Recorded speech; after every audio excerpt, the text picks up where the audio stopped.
Men are good. This is part 3 of the series on boys and education. The first part documented the feminist takeover of the narrative in schools, which had the goal of eliminating any references to traditional sex roles and pushed for androgyny. Of course, the feminist version of androgyny turned out to be, well, female, thus forcing boys to be more like girls, and that was the rallying cry.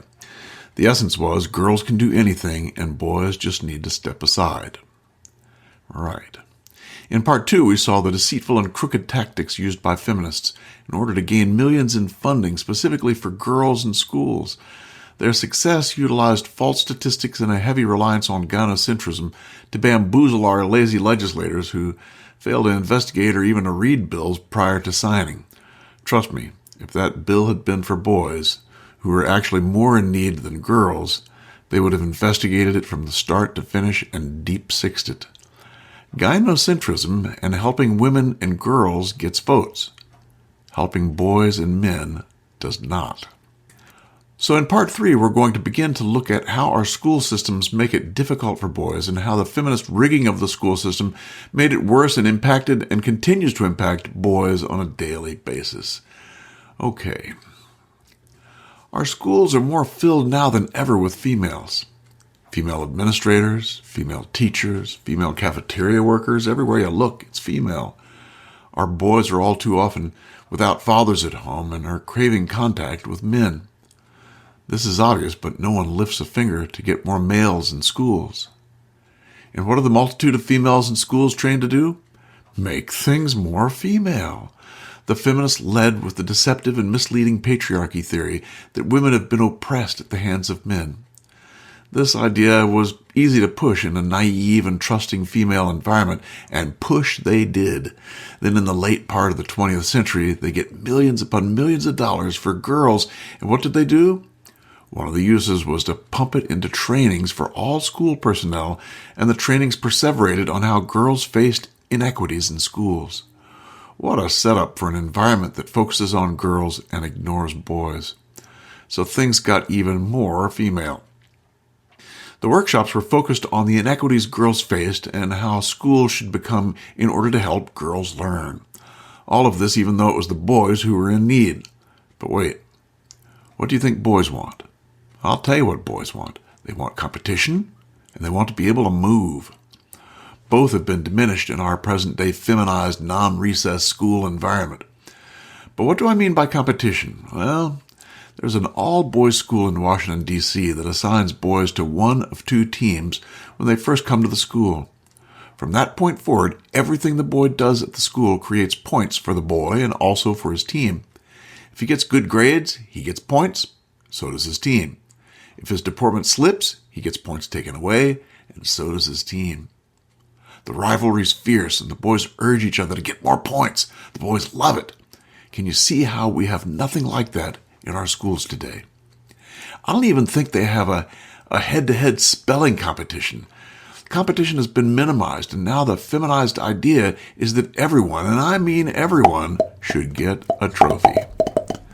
This demotivates boys. There's no winning and no losing. To make things worse, the environment is one where he must remain still.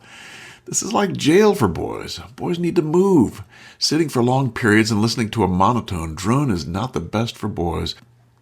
The Waldorf School understands this need and incorporates movement into many of their educational efforts. Boys thrive in that system. The feminist crusade to eliminate sex roles pushed them to urge teachers to strive to fight the feminist conception of stereotypes. The literature points to a variety of ways for teachers to accomplish this. We know they changed all of the textbooks in the 1970s to delete references to boys being masculine and girls doing anything that resembled homemaking, but they went further. They urged teachers to not talk to girls about their appearance for fear of connecting their attractiveness to her self-worth. Instead, they were urged to talk with her about her interests. Okay, fine. But for the boys, it was worse. They urged teachers to be sure to talk to boys about his feelings. Really? So boys are in an environment where their interest in competition has been minimized, they're tied down and restricted in their movements, and now they have adults who want to talk to them about their feelings. It's getting worse and worse. The feminists have built a girl-centered system that simply ignores the differences in boys. In some ways, this is understandable since they started with the bizarre idea that there are no differences between boys and girls outside of socialization, and this egregious error leads them on a wild chase that ends in pathologizing boys' differences and glorifying their own and girls' ways of being. Here's one little example. We know that boys and girls tend to have different preferences for what they draw. The girls use lots of colors and prefer drawing people, animals, plants, and do it neatly and symmetrically. Boys prefer to draw action scenes with dynamic movement, like things blowing up. So whose drawings does the teacher prefer? Well, it's actually worse than that. It's more like which drawings get you kicked out of school and which drawings get put on the teacher's desk. How many news stories have we seen where the boy is kicked out of school for drawing a gun or an explosion? Gracious. That's all I used to draw when I was a little guy, and I remember clearly admiring one of the boys who could really draw explosions and rockets so much better than me. Ginny gets an A, and Johnny gets detention. The saddest part of this is that the difference we see between boys and girls is at least partly due to their biology. Boys are different, not just in what they choose to draw, but in lots of ways. The research is there, whether it's the testosterone flood in utero, activational testosterone, or the many other biological factors. We now know from research that boys are different from girls in part due to their biology. For a good look into these differences, you either see my book called The Way Men Heal, or my latest book, Helping Mothers Be Closer to Their Sons. Here's just one example. At about 2 months in utero, most boys get a flood of testosterone. This flood physically changes their brains and their psychological nature for life. The way they play, their sexual orientation, their levels of aggression, or the way they see themselves as male are all impacted by this flood months prior to their birth. To deny our biological underpinnings and assume that all differences are due to socialization is bordering on criminal. Boys' increased need to move and their interest in competition is at least partly a result of their higher sensitivity or their higher levels of testosterone. One thing we know for sure about testosterone is that it pushes boys and men to strive for status, to win, to try harder.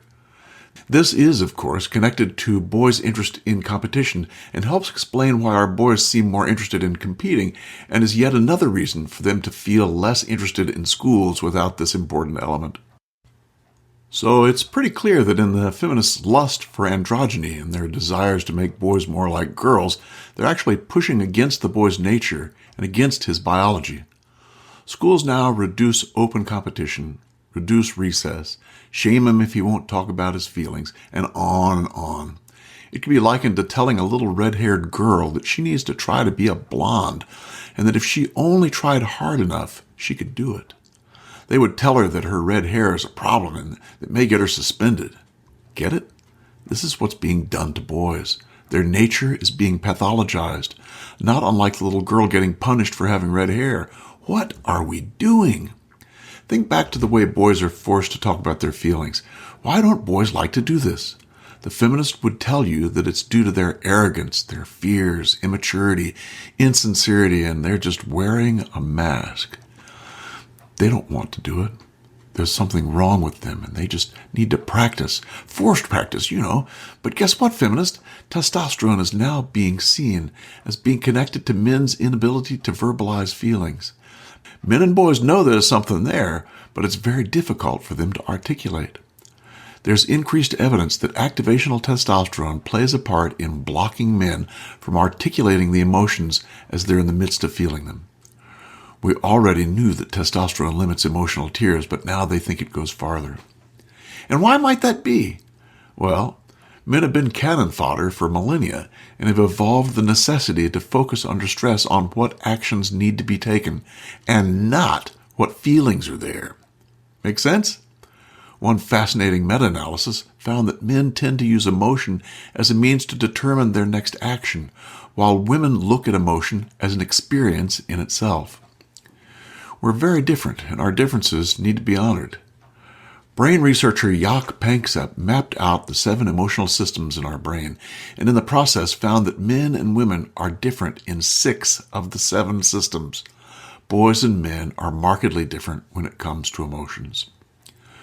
What we see are feminists who think they're helping him to take off his mask, but what they're really actually doing is yanking on his face. He's different emotionally, and yet they're treating him as if he is defective since he's not like the girls. Remember the little red-headed girl? They're trying to force him into a box that they think is good for him, but it's likely something that goes against his grain.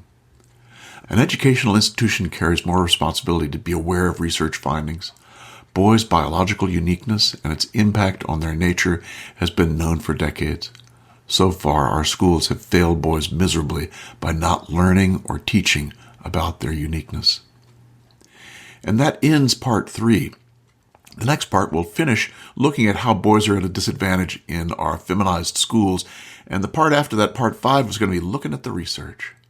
So until then, come see me on Patreon. You know, we have a new forum up that's a private forum just for Patreon people, and we're having fun. There's people from all over the world who are joining. So it's a fascinating time. Come see us, and don't forget, men are good, as are you.